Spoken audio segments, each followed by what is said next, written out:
Thank you, colleagues. Thank you, Annalisa, for those words, and thank you for everything that you do for our party. And thanks to everybody in this room, thanks to all of you for being here. It is really great to see so many friends and colleagues in this room. And you are the backbone of our party. Your dedication, your tirelessness, your commitment to our cause of serving working people, that never ceases to amaze me. I draw on it every day. So before we start our work this weekend, I just want to start by saying thank you to each and every one of you for what you've done.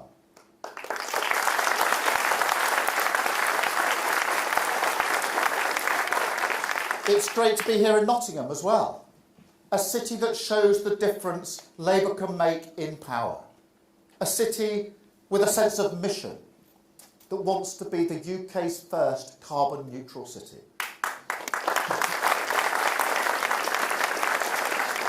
And yes, a city with a football team that ended Arsenal's title hopes back in May.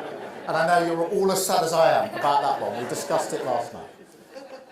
But friends, we start our work today in very good spirits. A record win. That's what we've done in Selby and Ainsty with Keir Mather. A record win.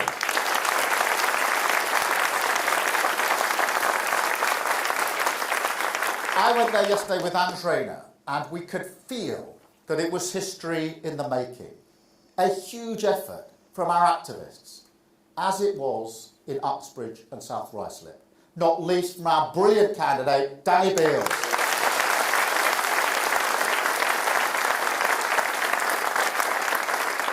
And so I want to thank everybody who campaigned for Labour in the past few weeks.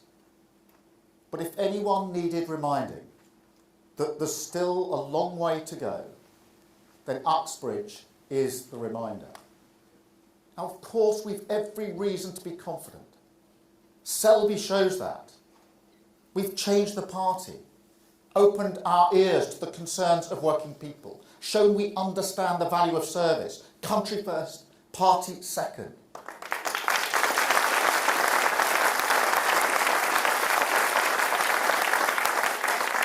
But that result in Uxbridge demonstrates there is never any reason to be complacent and never a reason to rest on our laurels. It's a reminder, as Danny said, that in an election, policy matters. And we are doing something very wrong if policies put forward by the Labour Party end up on each and every Tory leaflet. We've got to face up to that and to learn the lessons. Now, this party does not have a good record of winning from opposition. You all know that. And the job, our job, everyone in this room, of changing the Labour Party and winning power in a single term from where we started, that's a historic task. Which means it requires historic levels of effort, discipline and focus. We've got to ask ourselves seriously, are our priorities the priorities of working people? Or are they just the baggage that shows them we don't see the country through their eyes? We can't take anything for granted. So let's stay disciplined, meet the Tory attacks with hope, show we can be trusted, and that we measure up to the scale of the challenge. Not just in analysis, not just in ideas, but in our mindset. A Labour government is not a magic wand that can simply wave away 13 years of unprecedented chaos as if it never happened. If we win, the rescue job will be like none other. Think of it like this. If our job in 1997 was to rebuild a crumbling public realm, in 1964 to modernise an economy left behind by the pace of technological change, or in 1945 to build a new Britain out of the trauma of collective sacrifice, then in 2024 it will have to be all three. And at a time when our politics feels broken, when people are bruised by the past 13 years, doubt even that the most basic aspirations that this country will be better for our children. So our journey back to decency, security, standing tall, an NHS fit for the future, safer streets in your community, cheap and clean electricity in your home, higher growth in your town, the class ceiling shattered. It will be long, it will be difficult, and it will require extraordinary levels of determination. But I look around this room, I look around our country, all four of our great nations, and I know that together we can do it, and Britain can do it.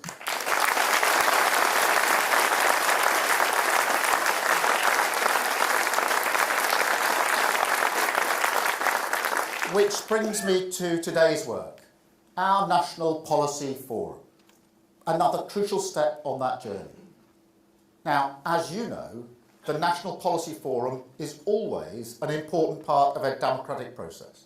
The means that lets us reach out to the breadth of our Labour family, to communities through their representatives, to working people through their unions, to our friendly societies and affiliates, guardians of the diverse intellectual history of this movement, the Cooperative Party, the alliance that still holds firm, NEC members, my colleagues in Parliament, charities and businesses, all the groups that have supported you through this process, and of course, our members, who have entrusted so many of you with their voice.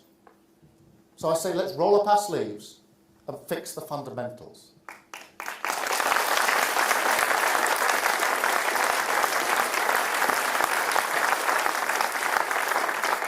This is the messy business of democracy in action. And I understand the responsibility that comes with representation. I understand that a lot of work has gone into this already, and I thank you again for it.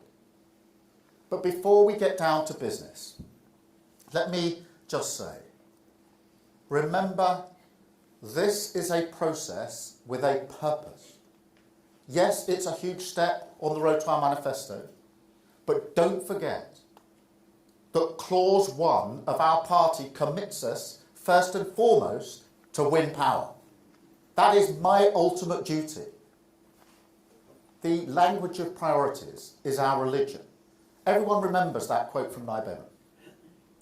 They sometimes forget the rest of his argument in that speech, that only by the possession of power can you get the priorities correct. And what he said, that was right. We're nothing without power.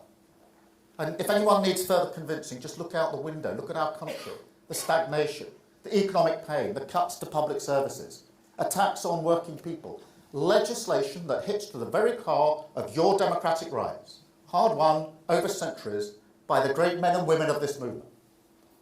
Now, I can stand here and say, we'll change all that in government. And we will. But that's the prize of power.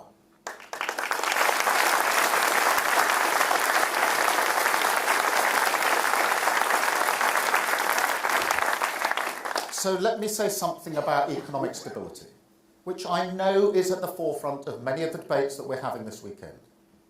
It is an imperative. It is always an imperative. Every successful Labour project, including in 1945, has been built firmly upon it. Because if you play fast and loose with the fundamentals of competent economic management, then ultimately it's working people who pay the price.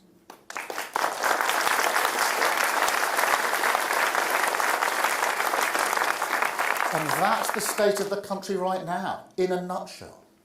The damage that happens when you lose control of the economy. It's all around us. And less than 12 months ago, one of the clearest lessons you will ever see, when Liz Truss and Kwasi Kwarteng blew up the economy, tanked the pound, for tax cuts, for the richest 1%. Don't forget that. But most importantly, that we're totally unfunded. That's the lesson, I'm afraid. There's no shortcuts here. Tough choices. It's not a soundbite. It's the day-to-day reality we will face if we win power, clearing up their mess.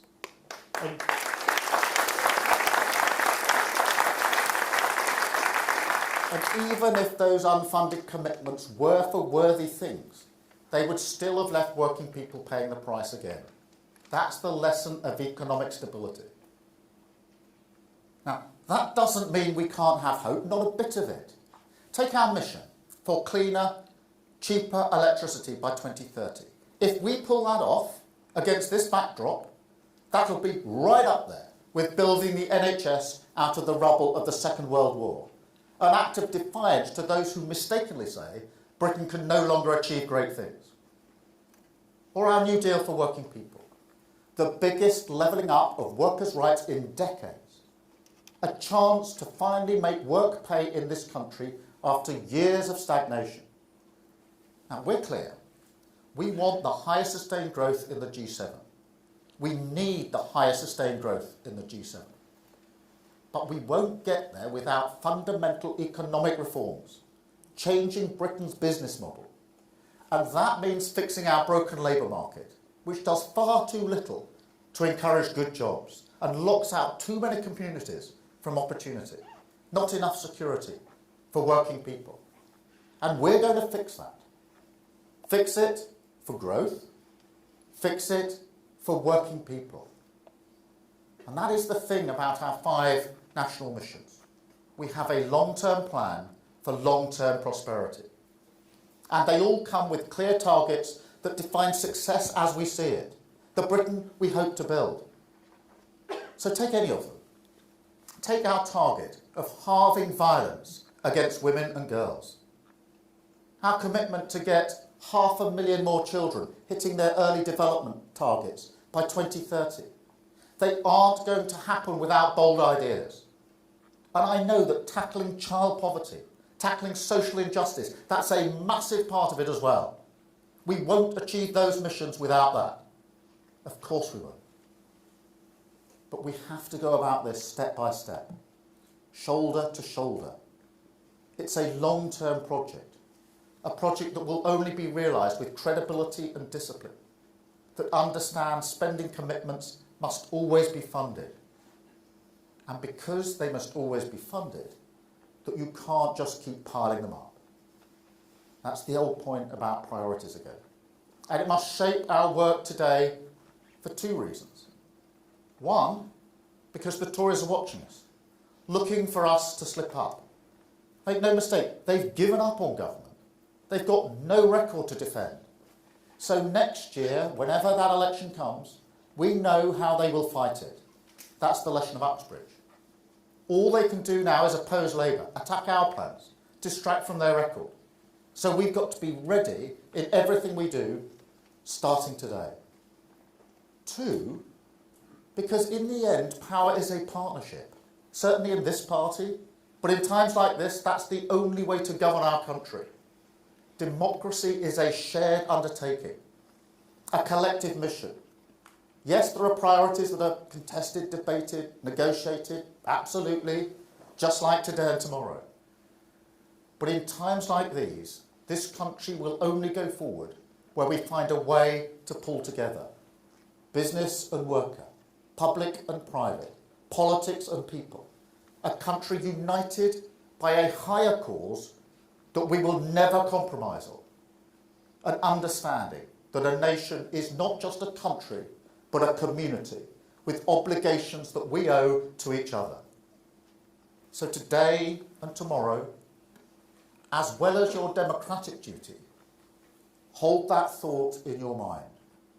Reach for that higher cause and show that our party is ready, that our priorities are the priorities of working people, that we see the country through their eyes and can deliver in defiance of a volatile world, in defiance of the mess the Tories have made, a Britain that truly serves working people. Thank you very much, President. Thank you. Thank you. Thank you very much. Thank you. Thank you.